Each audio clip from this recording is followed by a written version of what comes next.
الحمد للہ رب العالمین والصلاة والسلام علی رسولہ النبی الکریم وعلی آلہ واصحابہ واہل بیتہ اجمعین، اما بعد۔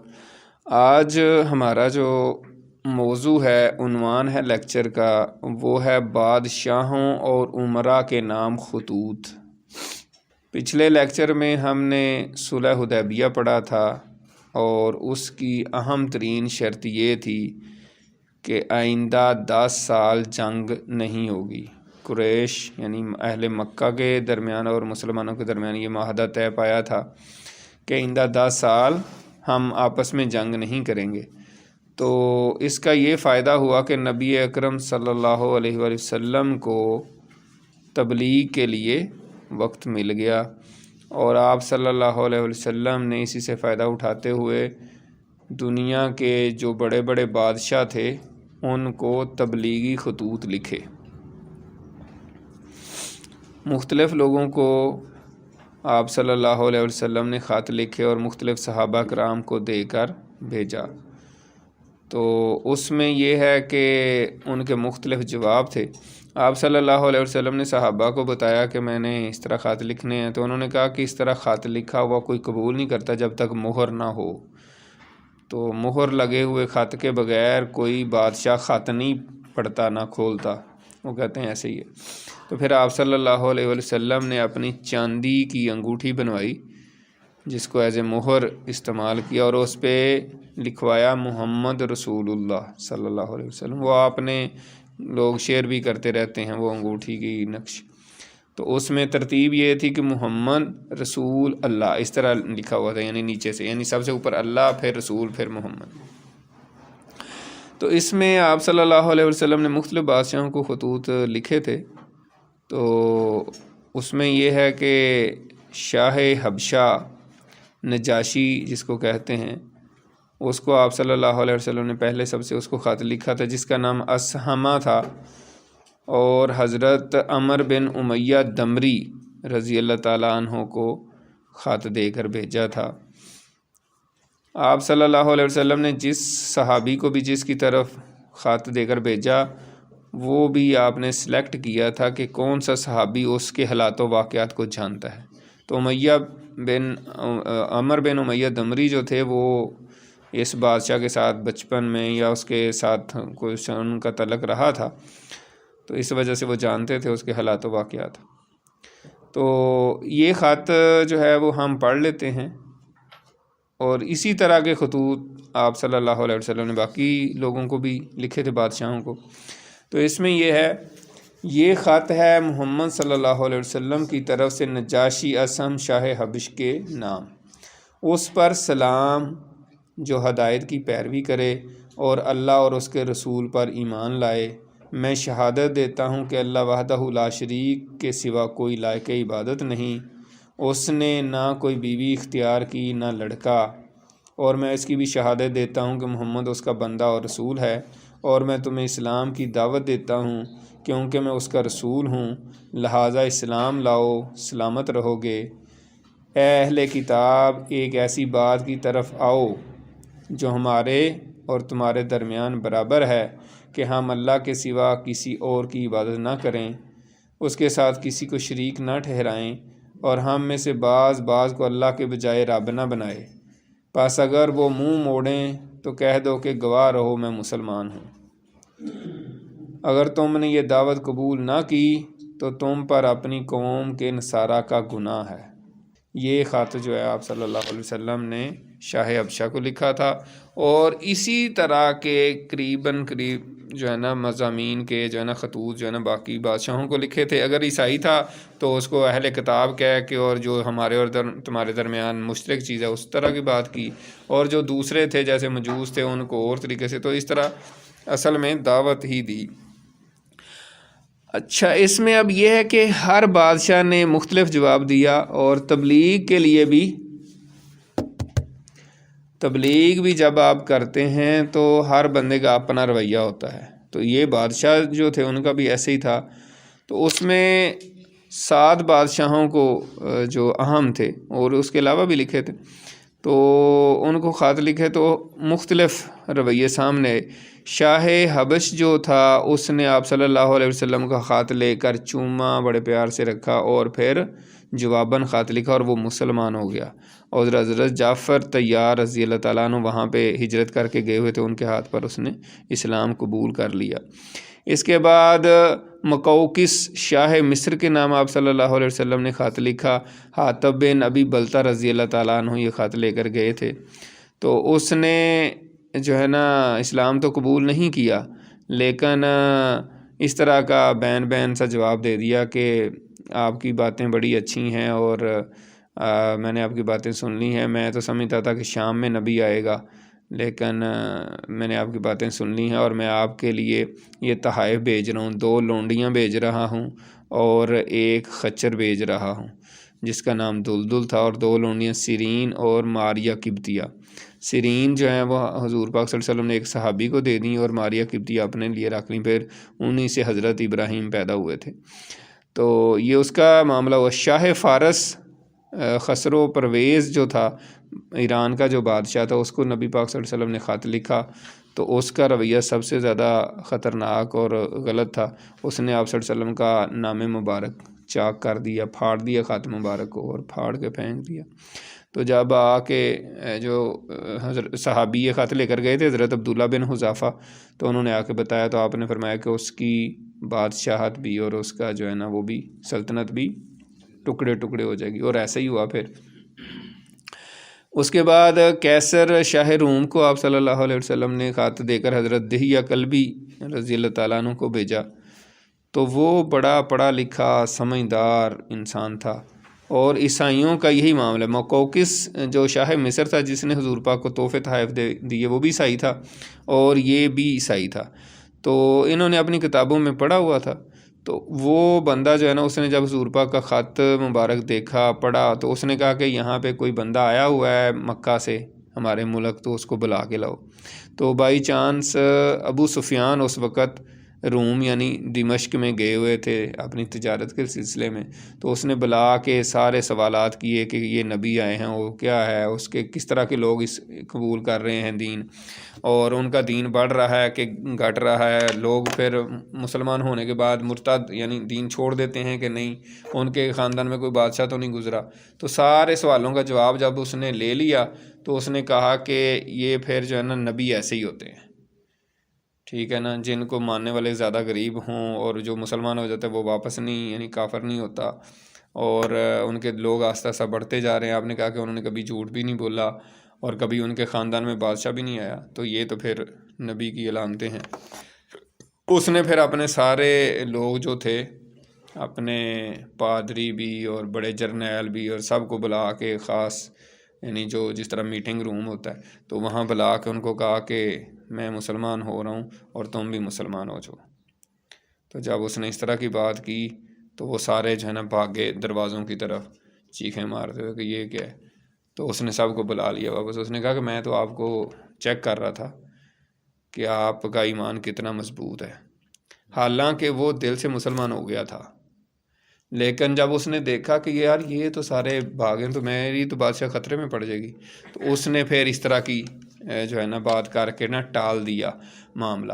بعد میں اس کے بھائی نے، جب شاہ حبشہ مسلمان ہو گیا، تو اس کے بھائی نے اس کو لکھا کہ ظاہر ہے وہ کسی اور شہر ہوگا، تو اس نے لکھا کہ آپ کے زیر کنٹرول ایک بادشاہ جو ہے مسلمان ہو گیا اور آپ اس کو کچھ کہہ ہی نہیں رہے، اس کو حملہ کریں اس پہ یا اس کو سزا دیں یا اس طرح۔ تو اس نے جواب میں کہا کہ یار اس کا یہ اپنا ذاتی معاملہ، میں کیا کر سکتا ہوں اس میں، تو میں بھی مسلمان ہو جاتا اگر مجھے اپنی بادشاہت کا مسئلہ نہ ہوتا تھا۔ تو یہ اس کے الفاظ تھے۔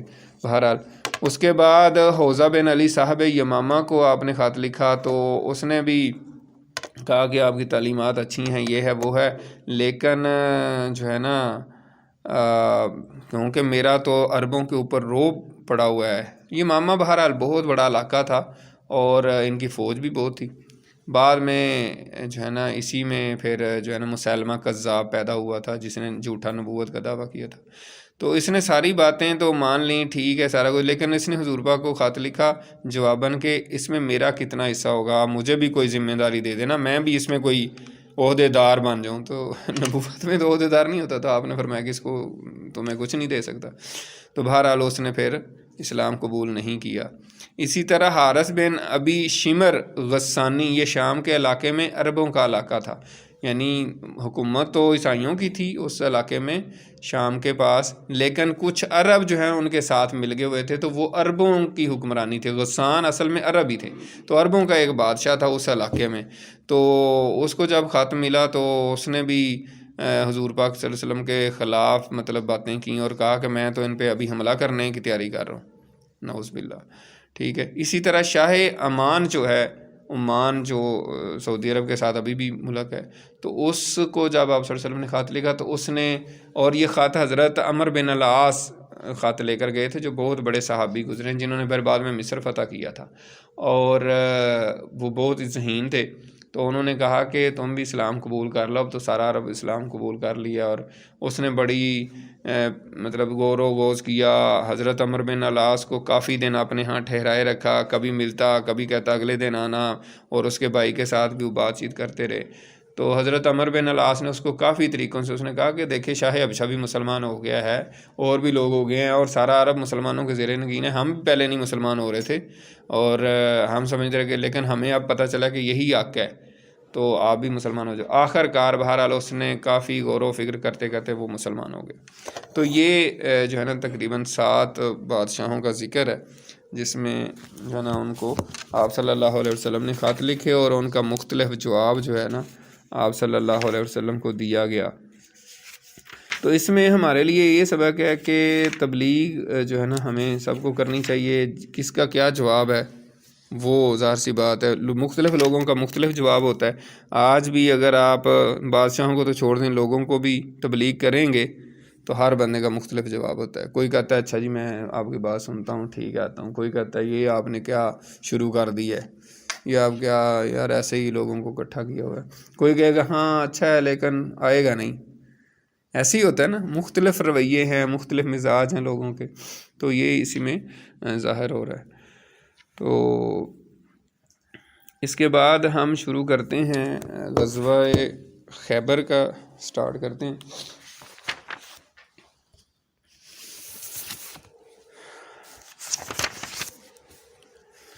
غزوہ خیبر جو ہے یہ جب آپ صلی اللہ علیہ وسلم صلح حدیبیہ کر کے آ گئے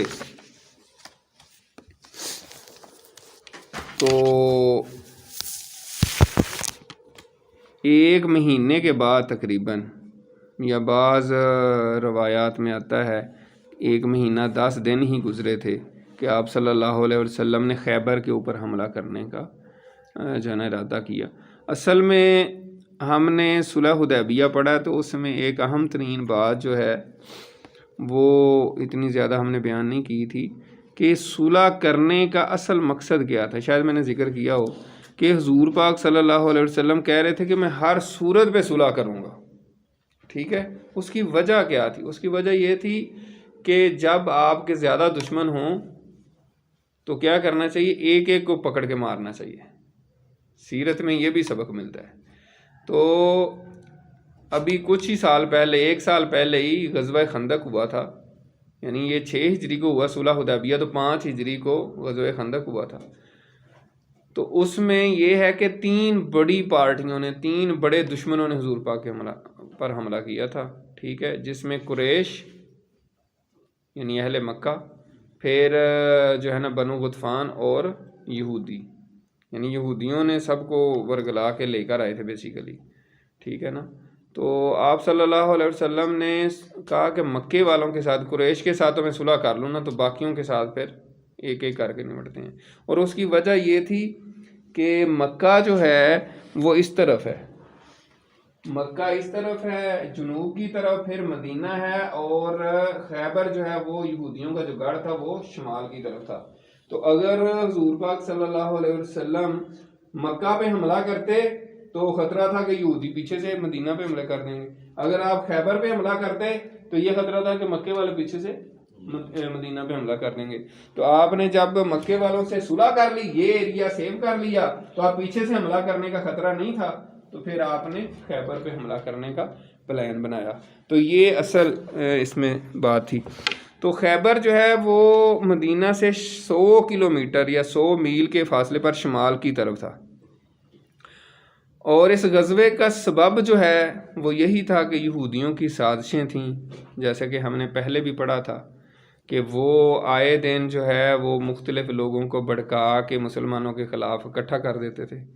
اور غزوہ خندق میں بھی انہوں نے ساری آگ بھڑکائی تھی.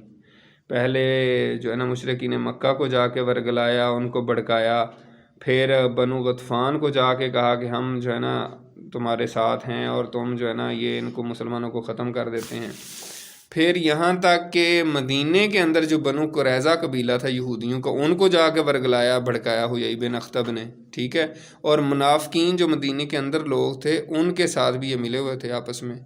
تو یہ سارے لوگوں کو بھڑکانے والے کون تھے؟ خیبر کے یہودی، جن کو حضور پاک نے مدینے سے نکال دیا تھا، جو قبیلہ بنو نذیر اور بنو قینقاع کے لوگ تھے، خاص طور پہ بنو نذیر کے لوگوں کو جو نکالا تھا، جن کا سردار کون تھا؟ حیی بن اخطب. تو یہ ساری جو ہے نا وجوہات تھیں جس کی بنا پہ آپ صلی اللہ علیہ وسلم نے خیبر کا پھر ارادہ کر لیا جنگ کرنے کا. اب اس میں مسلمانوں کی تعداد کتنی تھی، یہ ایک اہم سوال ہے. تو اس میں یہ ہے کہ نبی اکرم صلی اللہ علیہ وسلم نے صرف انہی صحابہ کو خیبر کی جنگ کے لیے اجازت دی جو صلح حدیبیہ میں شامل تھے. یعنی جو آپ صلی اللہ علیہ وسلم کے ساتھ عمرہ کرنے گئے تھے اور اہل مکہ نے عمرہ کرنے نہیں دیا، تو وہ 1400 یا 1500 صحابہ تھے. اور اللہ تعالیٰ نے بھی قرآن مجید میں آیات نازل کیں کہ جو لوگ پہلے نہیں گئے، پیچھے رہ گئے تھے، ان کو اب آپ ساتھ نہ لے کر جائیں. ٹھیک ہے، وہ کہیں گے کہ ہم آپ کے ساتھ چلتے ہیں، لیکن آپ نے ان کو ساتھ نہیں لے کر جانا، آپ وہ مال غنیمت کے لالچ میں چل پڑیں گے. تو اس وجہ سے آپ صلی اللہ علیہ وسلم انہی 1400-1500 صحابہ کو لے کر نکلے. آپ صلی اللہ علیہ وسلم کی عادت یہ ہوتی تھی کہ جب کبھی حملہ کرتے تھے تو دشمن راتوں رات سفر کرتے تھے اور دشمن کے شہر یا قبیلے کے پاس پہنچ کے صبح کا انتظار کرتے تھے. ٹھیک ہے، رات کو نہیں حملہ کرتے تھے. جب صبح ہی صبح ہوتی تھی نا تو پھر اٹیک کرتے تھے، ٹھیک ہے، پھر حملہ کر دیتے تھے. تو ایسا ہی نبی اکرم صلی اللہ علیہ وسلم نے کیا کہ رات کو خیبر کے پاس پہنچ گئے اور پھر جب صبح ہی صبح ہوئی تو آپ صلی اللہ علیہ وسلم نے حملہ کر دیا. وہ ان کو پتہ ہی نہیں تھا، اچانک وہ لوگ باہر نکل رہے تھے جیسے کھیتوں میں، ظاہر ان کے کھیت ہی تھے، کھیت تھے، کھجوروں کے باغات وغیرہ تھے. تو وہ اپنی کدالیں اور پھاوڑے اور اس طرح کی چیزیں لے کے اپنے کھیتوں کو نکل رہے تھے صبح صبح جیسے دیہات میں نکلتے ہیں. تو انہوں نے یکدم دیکھا کہ لشکر آ گیا، تو انہوں نے کہا محمد آ گئے، محمد آ گئے، یعنی محمد نے حملہ کر. ظاہر ان کو پتہ تو تھا کہ ہماری حرکتیں ایسی ہیں اور ہمارے بڑوں کی، خاص طور پہ کسانوں کو تو اتنا نہیں، لیکن جو بڑے ہوتے ہیں. تو اس وجہ سے آپ صلی اللہ علیہ وسلم نے جب پھر حملہ کیا اور وہاں پہنچے تو آپ نے کہا کہ تب خیبر تباہ ہو گیا اور ہم جس قبیلے یا جس شہر میں اترتے ہیں تو اس کی صبح پھر بہت خراب ہوتی ہے. اس کے بعد جو ہے نا نبی اکرم صلی اللہ علیہ وسلم یہی نہیں، یہ حملہ ہوا اور آپ صلی اللہ علیہ وسلم خیبر کے دامن میں پہنچ گئے، خیبر کے پاس پہنچ کے آپ نے پڑاؤ ڈال دیا، یعنی پورا لشکر وہاں پہ ٹھہر گیا. تو اس کے بعد جو ہے نا مختلف روایات ہیں. ایک تو روایت یہ ہے کہ پھر حملہ ہوتا رہا تو خیبر کا قلعہ فتح نہیں ہو رہا تھا. زیادہ تر روایات آپ لوگوں نے یہ پڑھی ہوں گی. اور تو آپ صلی اللہ علیہ وسلم نے کہا کہ میں کل اس شخص کو جھنڈا دوں گا جو اللہ اور اللہ کے رسول سے محبت کرتا ہے اور اللہ اور اللہ کے رسول بھی اس سے محبت کرتے ہیں.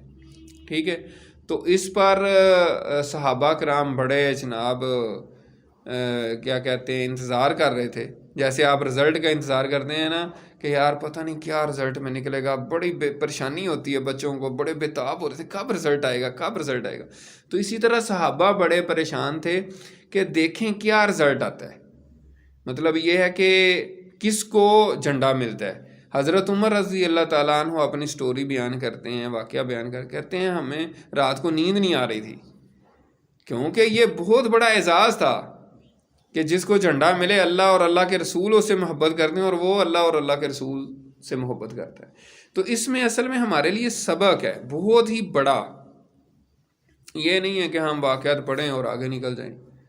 تو مطلب سیرت النبی کا، جیسے میں بار بار کہتا ہوں کہ سیرت النبی پڑھنے کا مقصد یہ ہے کہ ہمیں قرآن کے ساتھ بھی اور حدیث کے ساتھ بھی اور اسلام کے ساتھ بھی ایک وابستگی پیدا ہو، اور جو ہے نا اللہ اور اللہ کے رسول کی محبت پیدا ہو. سارے کا سارا دین جو ہے اس کا نچوڑ گیا ہے اللہ اور اللہ کے رسول کی محبت ہے. ٹھیک ہے نا.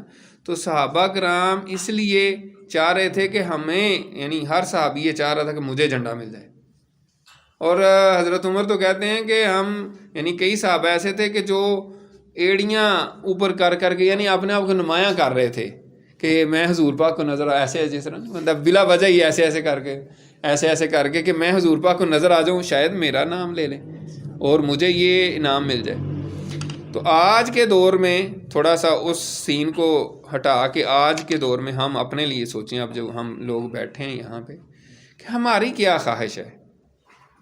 ہماری یہ خواہش ہے کہ اللہ اور اللہ کے رسول سے ہمیں سب سے زیادہ محبت ہو، اور ہم سے اللہ اور اللہ کے رسول محبت کریں. دیکھیں نا، صحابہ کرام تو اس کو اتنا زیادہ اہم کر رہے تھے، سمجھ رہے تھے کہ وہ ان کو رات کو نیند نہیں آ رہی تھی. وہ سوچ رہے تھے کہ یار ہمیں صبح مجھے مل جائے نا. حضرت عمر کہتے ہیں میری بڑی خواہش ہے کہ جھنڈا صبح کبھی مجھے مل جائے نا تو میرا تو کام ہی بن جائے. نیند نہیں آ رہی تھی اسی چکر میں. ٹھیک ہے. اور اب ہم کیا ہیں، ہمارا کیا، ہمیں کون سی چیز پسند ہے، ہماری پریارٹی کیا ہے، یعنی ہم کیا چاہتے ہیں، ہمیں کیا ملے. سوچنا چاہیے نا. ہم کیا سوچتے ہیں، میرے آپ کو یار یار اس کی تو بھائی نام ہے گاڑی نکلی، واہ جی واہ بڑے خوش قسمت ہے، اس نے گھر خرید لیا ہے، مطلب اس نے یہ کر لیا وہ کر لیا. دنیا کی دولت کے پیچھے ہم ایسے مارے پھر رہے ہیں. ٹھیک ہے. اور اسی کو سارا کچھ بنایا ہوا ہے. اور یہی مسلمانوں کا پھر اس وجہ سے یہ حال ہے. ٹھیک ہے نا. یعنی امت مسلمہ کا اس وقت حال جو اس وقت ہم پہنچے ہوئے ہیں، یہ دنیا کی محبت کی وجہ سے ہے. صحابہ کرام تو کسی چیز کی پرواہ نہیں کرتے تھے.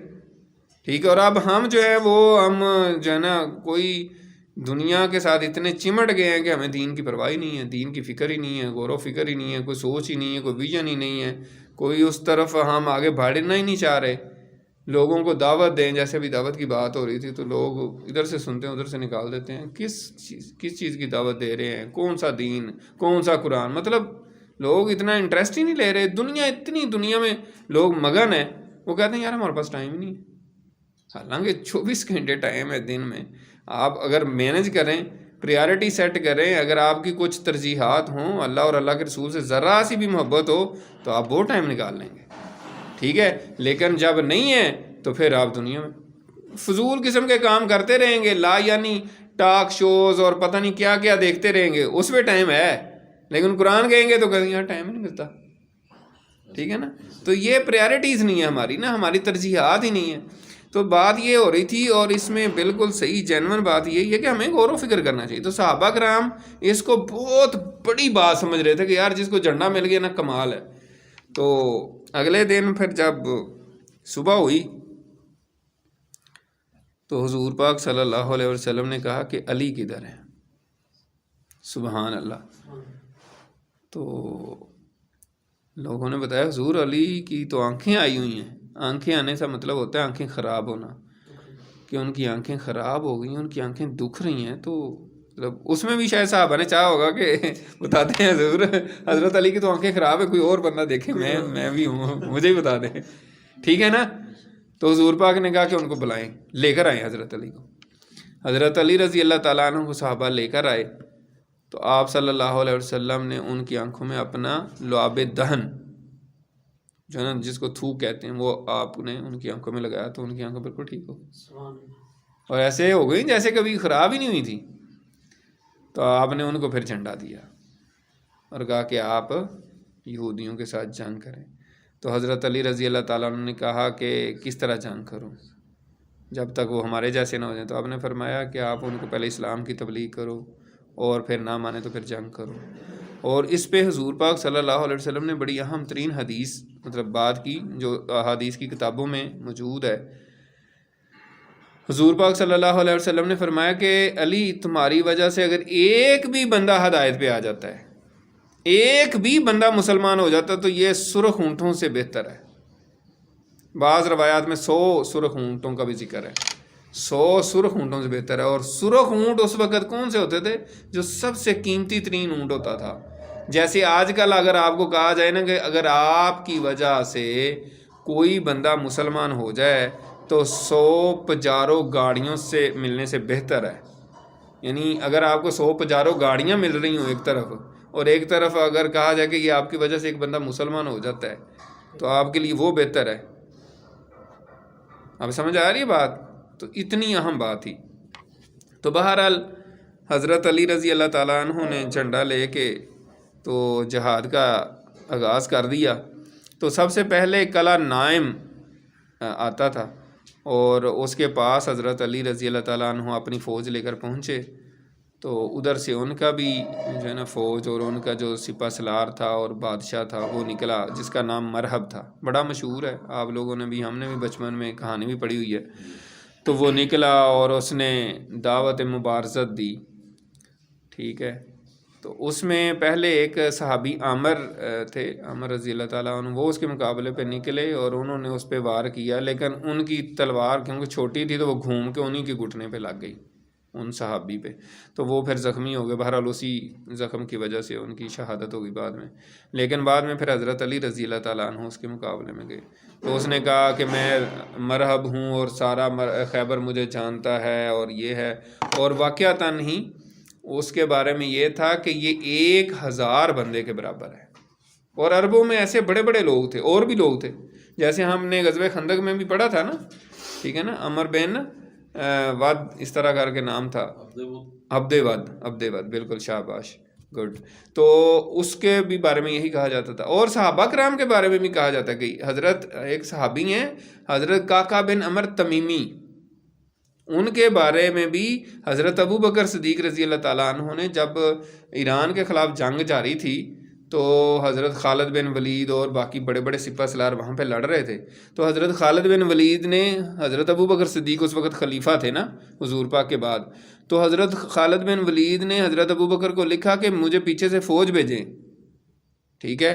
فوج کم ہے، ظاہر مقابلہ سخت ہے. تو حضرت ابو بکر نے کہا کہ ٹھیک ہے میں 1000 بندہ بھیج رہا ہوں. تو بعد میں ایک ہی بندہ پہنچا، صرف ایک، کاکا بن عمر تمیمی. کبھی ان کے بارے میں اگر آپ لوگوں کو ٹائم ملے، کبھی آپ، آج کل تو بڑا آسان ہے، گوگل کریں، سرچ کریں، 1 منٹ میں ہر چیز باہر آ جاتی ہے. تو حضرت کاف آئین پھر اس طرح نا، وہ میں لکھ کے آپ کو بتا دوں گا، کاکا بن عمر تمیمی. وہ جب انہوں نے دیکھا نا حضرت خالد بن ولید نے آ رہے ہیں تو انہوں نے کہا بس بھائی، حضرت ابو بکر نے پہلے ہی کہا ہوا کہ یہ بندہ 1000 بندے کے برابر ہے، تو بس ایک ہی بندہ کافی ہے. اور ایسا ہی ہوا تھا. وہ آئے، انہوں نے مقابلہ کیا ان کا. ٹھیک ہے. وہ دعوت مبارزت، انہوں نے کہا ہاں بھائی نکالو جو آپ کا پورے ایران میں سے جو بہادر ہے نا، نکالو، باہر نکالو. ان کا آیا بندہ، انہوں نے اڑا کے مارا اس کو. ٹھیک ہے. اور پھر آیا، پھر اس کو مار دیا. یعنی جو جس بندے کو بھیجتے تھے وہ مار کے اس کو پھینک دیتے تھے. اب وہ بڑے حیران. انہوں نے پھر بعد میں بھیجا ایک اور، اس میں مقابلے میں انہوں نے بڑی چلاکی کی. انہوں نے جو بندہ ایک مبارزت کے لیے، یعنی 1 to 1 مقابلہ ہوتا تھا نا، اب وہ ایک بندہ تو بھیج دیا. جب حضرت کاکا بن عمر تمیمی آگے گئے تو انہوں نے 5-7 بندے اور پیچھے سے بھیج دیے کہ ان کو مار ہی دو، یعنی فراڈ کر کے 2 نمبری. لیکن وہ بھی بڑا زبردست. وہ پھر یہ ہے کہ جب آئے تو وہ ایسے کرتے تھے نا، تو 2-3 بندے تو ایسے اڑ جاتے تھے ساتھ ہی، ایسے کرتے تھے تو ادھر سے اڑ جاتے تھے، ایسے وہ مارتے تھے. لیکن حضرت خالد بن ولید نے بھی جب دیکھا نا کہ یار یہ کیا ہے، پھر وہ بھی آگے، انہوں نے بھی کچھ بندوں کو مار دیا. تو ایسے مسلمانوں میں بھی تھے ظاہر ہے، اور اس میں بھی تھے. تو مرحب جو ہے اس نے کہا جی میں تو، آپ ساری دنیا مجھے جانتی ہے اور فلاں ہے، یہ ہے وہ ہے. تو حضرت علی نے کہا کہ ٹھیک ہے، تیری ماں نے تیرا نام مرحب رکھا ہے تو جانتا ہے، تو میری ماں نے میرا نام حیدر رکھا ہے. حیدر کا مطلب جنگل کا شیر، تو میں شیر ہوں. تو آؤ پھر مقابلہ. اور حضرت علی نے اس کو پھر مار دیا، اس کے سر پہ تلوار ماری. اور پھر بڑے اس پہ روایات ہیں کہ کہاں تک اس کے سارا چیر پھاڑ کر دیا. بہرحال تو یوں جو ہے وہ مارا گیا، اور باقی پھر جنگ ہوئی، اور آخر کار جو ہے یہ قلعہ بھی مسلمانوں نے فتح کر لیا۔ اس کے بعد قلعے کافی تھے، یعنی مین قلعہ جو ہے نا جس کو کہتے ہیں کہ فرنٹ لائن وہ تھا، اس کے بعد اور 5 قلعے تھے، یکے بعد دیگرے کرتے کرتے مسلمانوں نے وہ سارے فتح کر لیے۔ تو جب یہ فتح ہو گئے، ظاہر جنگ جاری تھی اور مسلمان فتح پہ فتح کرتے جا رہے تھے، تو ان کا ایک لیڈر تھا یہودیوں کا، اس کا نام تھا ابو الحقیق، ٹھیک ہے۔ اس نے دیکھا کہ حالات قابو سے باہر ہو گئے، تو اس نے صلح کی بات چیت کرنے کے لیے آیا اور کہا کہ حضور پاک سے کہ آپ صلح کر لیں۔ تو آپ صلی اللہ علیہ وسلم نے کہا کہ ٹھیک ہے۔ تو صلح اس بات پر ہوئی کہ اس نے کہا کہ ہم سارا کچھ چھوڑ کے چلے جاتے ہیں، ہمارے بیوی بچوں کو آپ قیدی نہ بنائیں، اور جتنا کوئی کپڑے اٹھا سکتے ہیں نا اتنے اٹھانے دیں، آپ کے یہ زمینیں بھی آپ کے پاس، یعنی آپ کے حوالے، یعنی آپ اس پہ قبضہ کر لیں، باغات بھی، زمینیں بھی، گھر بھی، گھوڑے بھی، زریں بھی، تلواریں بھی، سارا کچھ آپ کا ہوا۔ یعنی آپ نے فتح کر لیا تو ظاہر ہے ایسے ہی ہوتا تھا، لیکن آپ مہربانی کریں، کیونکہ بچے اور عورتوں کو بھی غلام بنا لیا جاتا تھا، تو آپ ان کو غلام نہ بنائیں، ہمیں اجازت دیں، ہم بس کپڑے جتنے اٹھا سکتے ہیں وہ اٹھا کے اور ہم یہاں سے نکل جاتے ہیں۔ تو آپ نے کہا کہ ٹھیک ہے، لیکن یہ ہے کہ کوئی بھی مال میں گڑبڑ ہوئی تو پھر آپ اس کے ذمہ دار ہوں گے، ٹھیک ہے نا۔ یعنی کہ اگر کوئی مال میں، یعنی کہ آپ کہہ رہے ہیں کہ پیسے، خزانہ، سارا کچھ ہم ادھر ہی چھوڑ کے جا رہے ہیں، اگر کوئی کچھ گڑبڑ ہوئی تو پھر یہ صلح نہیں ہوگی، یعنی پھر آپ کو نہیں جانے دیا جائے گا۔ تو ایسے ہی ہوا، لیکن اس کے جو 2 بیٹے تھے انہوں نے، ایک کا نام کنانہ بن ابو الحقیق تھا، تو اس نے جو ہے نا خزانہ کہیں چھپایا ہوا تھا۔ تو حضور پاک صلی اللہ علیہ وسلم کو پتہ چلا کہ اس نے خزانہ کہیں چھپایا، اس سے پوچھا تو اس نے کہا کہ نہیں، میں نے نہیں چھپایا ہوا۔ تو اس کی پٹائی شٹائی کی صحابہ نے، لیکن وہ مانا نہیں۔ تو آخر کار جو ہے پھر ایک یہودی نے ہی بتا دیا کہ یہ اس علاقے میں ادھر پھرتا ہے، ادھر سے خزانہ جو ہے نا شک ہے۔ تو آپ نے اسے کہا کہ اگر وہاں سے خزانہ مل گیا تو پھر ہم تمہیں قتل کر دیں۔ اس نے کہا قتل کر دیں۔ تو صحابہ نے وہاں ڈھونڈا اور وہاں سے خزانہ مل گیا، تو پھر اس کی بدعہدی کی سزا اس کو دی، اس کو پھر قتل کر دیا گیا۔ اسی طرح دوسرا اس کا بیٹا بھی اسی طرح ہی قتل کر دیا گیا۔ تو یوں جو ہے یہ ایک طرح سے جو ہے نا معاملہ ختم ہو گیا۔ پھر نبی اکرم صلی اللہ علیہ وسلم نے سارا علاقہ جو فتح ہو گیا تھا، اس میں جو بھی مال ملا، مال غنیمت، تو صحابہ کرام نے اس کو تقسیم کر دیا۔ اور زمینیں جو تھیں، ظاہر زمینیں بھی مسلمانوں کے قبضے میں آ گئی تھیں، لیکن یہودیوں نے پھر مسلمانوں سے، حضور پاک سے ریکویسٹ کی، درخواست کی کہ آپ ایسا کریں کہ آپ جو ہے نا، کیونکہ آپ کو تو اتنا تجربہ نہیں ہے، خاص طور پہ مہاجرین کو زراعت وغیرہ کا نہیں تجربہ تھا، تو یہ اتنی زمینیں ہیں، تو اگر آپ زمینیں ہمیں دے دیں، زمینیں اب آپ کی ہو گئی ہیں، ٹھیک ہے، لیکن اگر آپ ہمیں دے دیں تو ہم ہی اس پہ کھیتی باڑی کریں، ہمارا سسٹم بنا ہوا ہے، تو اس پہ جو ہے نا مزارت والا کر لیتے ہیں، آدھا آدھا، یعنی بڑا مشہور ہے دنیا میں، ابھی بھی چلتا ہے، ہمارے دیہات میں ابھی بھی یہ چلتا ہے۔ تو اس پہ آپ صلی اللہ علیہ وسلم نے کہا کہ ٹھیک ہے، آپ محنت کریں، ساری کھیتی باڑی کریں، سارے کھیت آپ کے پاس رہیں گے، لیکن جو ہے آدھا حصہ آپ نے ہمیں دینا کرنا ہے مسلمانوں کو، اور آدھا پھر آپ لے لیں۔ تو اس پہ حضرت عبداللہ بن رواحہ رضی اللہ تعالیٰ عنہ صحابی رسول، جو انصاری صحابی تھے، ان کو آپ نے لگایا کہ آپ نے اندازہ لگانا کتنی فصل، یہ سارے صاحب بتا۔ تو یوں جو ہے ان کی زمینوں کا معاملہ ہوا۔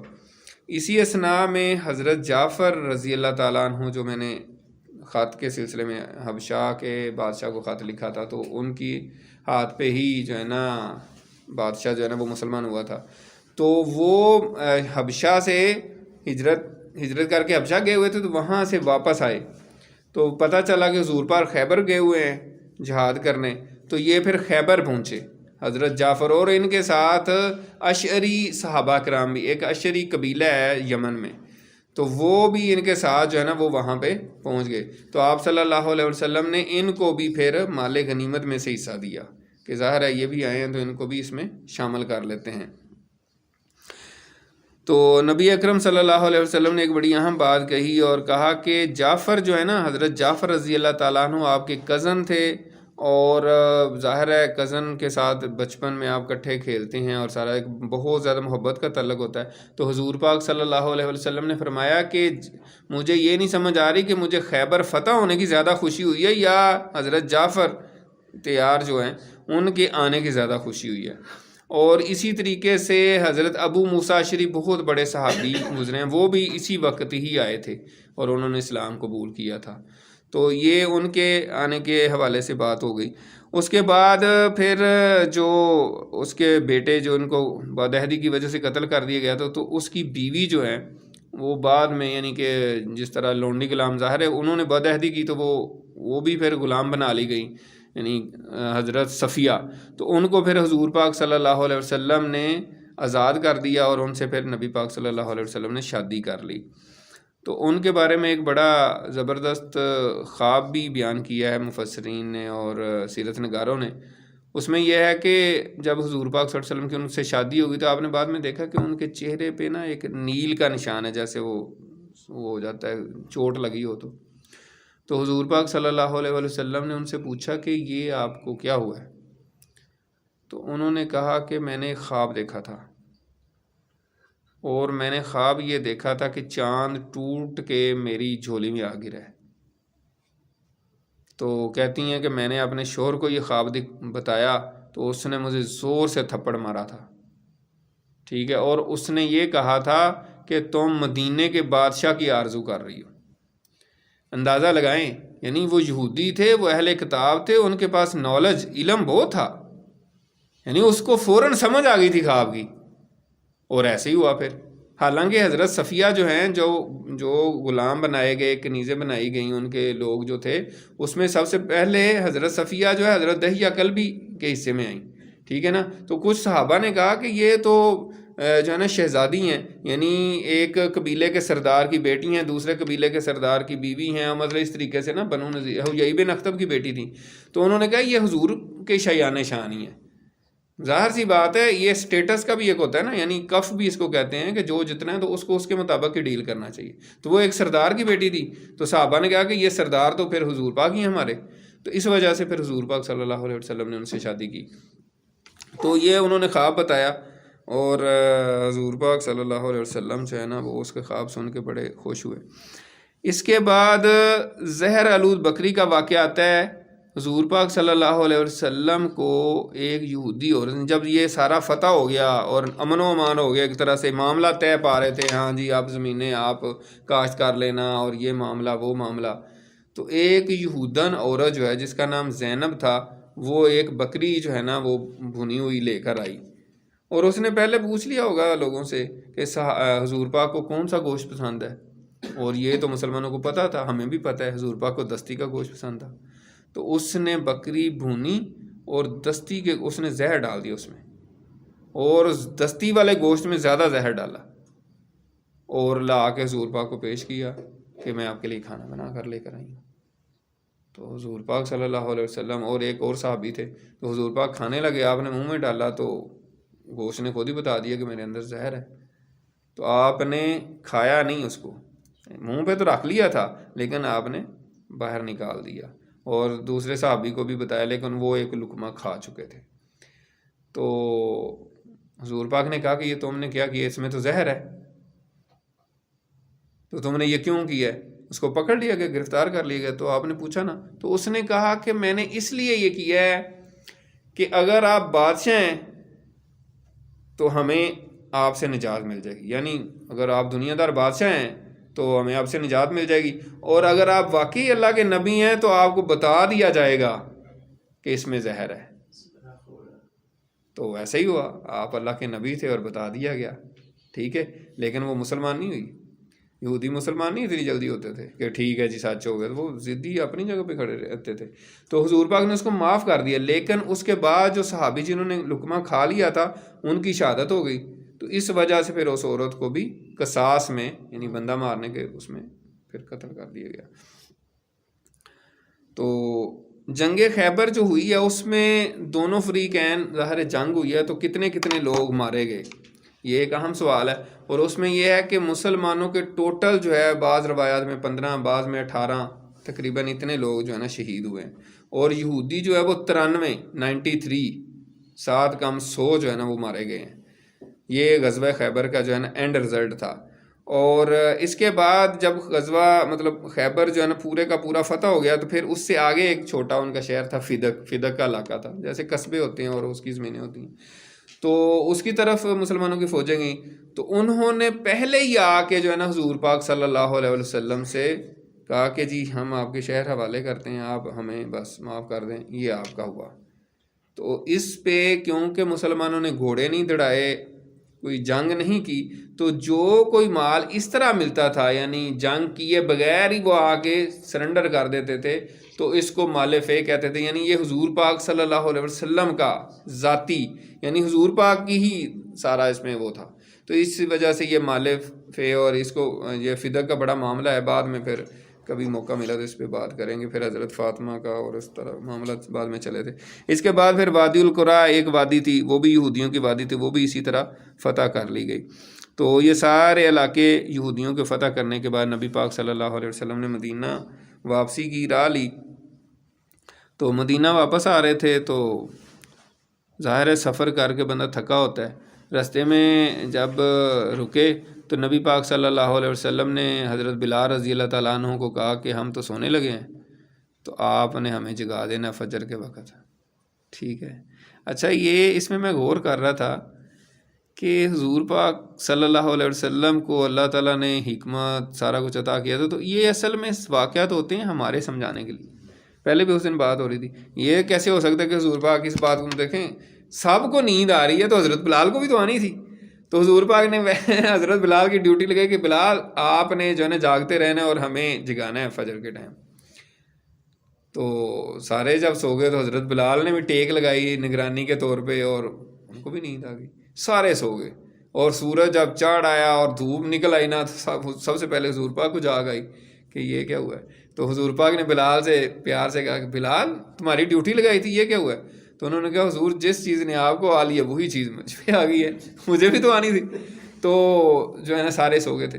تو پھر حضور پاک نے کہا کہ یہاں سے نکلو، یہاں شیطان ہے، یعنی کہ نماز نہیں پڑھی گئی۔ تو پھر آگے جا کے پھر فجر کی سنتیں بھی ادا کیں، پھر فجر کی نماز بھی قضا پڑھی جماعت کے ساتھ۔ تو یوں جو ہے نا آپ فتح یاب ہو کے اور ایک دشمن کا قلعہ کما کر کے مدینہ پہنچے۔ تو جب ایک دشمن فتح کر لیا تو اب اگلے دشمن کی باری تو آسانی سے آ جانی تھی۔ تو اس میں سبق یہ ہے کہ جب آپ کے زیادہ دشمن ہوں تو سارے دشمنوں کے ساتھ ایک وقت میں جنگ نہ چھیڑ دیں، ایک ایک کو کر کے ماریں، ایک کے ساتھ صلح کر لیں، ٹھیک ہے، اور دوسرے دشمن کو فتح کر لیں۔ جب اس کو فتح کر لیں تو پھر اگلے کی طرف دیکھیں، پھر اس کو فتح کریں۔ تو ایک ایک کر کے مارنے کی اسٹریٹجی جو ہے نا، اس سے ہمیں سیکھنی چاہیے۔ تو سیرت النبی جو ہے اس میں ہمارے لیے سبق ہے، ٹھیک ہے نا، اس پہ ہم غور و فکر کریں اور اس پہ سیکھیں گے تو ہماری پوری زندگی کے لیے اس میں اسباق پیدا ہیں۔ اس میں ہمیں پوری زندگی گزارنے کے، کبھی جنگوں کے، کبھی دشمنوں کا، کبھی دوستوں کا، کبھی زندگی گزارنے کا، کبھی فیملی کے ساتھ، کبھی رشتہ داروں کے ساتھ، کبھی دوستوں کے ساتھ کس طرح رہنا ہے، بہترین طریقہ کیا ہے، حضور پاک صلی اللہ علیہ وسلم نے کر کے دکھایا ہے۔ تو اس وجہ سے ہی ہم نے جب یہ کورس شروع کیا تھا، ہم نے یہ لکھا تھا عملی قرآن، ٹھیک ہے نا۔ سلیم صاحب جیسے کہہ رہے تھے نا کہ قرآن سیکھنے، تو یہ سیرت النبی بھی قرآن ہی ہے، عملی قرآن۔ حضور پاک نے جو کر کے دکھایا ہے وہ کیا ہے؟ اس پہ بڑے بڑے اسکالرز یہی کہتے ہیں، ایک ہے خاموش قرآن، ایک ہے بولتا چالتا قرآن، ایک کو کہتے ہیں قرآن ناطق، ایک کو کہتے ہیں قرآن صامت۔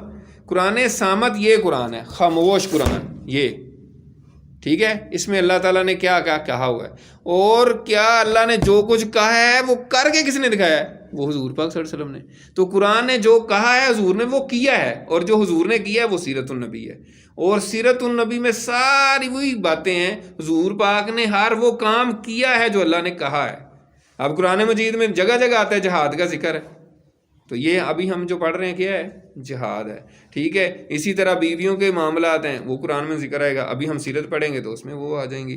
اسی طریقے سے رشتہ داروں کے ساتھ معاملات کرنے کے بارے میں، غریبوں کو کھانا کھلانے کے بارے میں، تو یہ ساری جتنی بھی چیزیں قرآن نے کہی ہیں وہ حضور پاک نے کر کر کے دکھائی ہیں۔ تو یہ حضور پاک کی سٹوری ہے، حضور پاک کی سیرت ہے، حضور پاک کی زندگی ہے۔ تو یہ جوں ہم پڑھتے جائیں گے اور اس میں قرآن مجید کی ہمیں ساری سمجھ آتی جائے گی۔ اور یہی میں نے جیسے پہلے بھی کہا تھا، اس میں ہی تو آتا ہے بار بار، پھر صورتوں کے نزول بھی ہیں، جیسے ابھی فتح خیبر ہے، جیسے ہم نے پیچھے پڑھا سورہ فتح نازل ہوئی، پھر سورہ نور کا پڑھا تھا، اسی طریقے سے کون سی صورت کس وجہ سے نازل ہوئی، اس کا بیک گراؤنڈ کیا ہے، اس میں پھر کیا کیا احکامات آئے اور کس وجہ سے آئے، تو وہ ساری چیزوں کی انسان کو سمجھ آتی جاتی ہے۔ تو اللہ تعالیٰ سے دعا ہے کہ اللہ تعالیٰ ہمیں عمل کرنے کی توفیق عطا فرمائے اور دوسروں کو بھی بتانے کی توفیق عطا فرمائے۔ وآخر دعوانا ان الحمد للہ رب العالمین۔ جزاکم اللہ خیر۔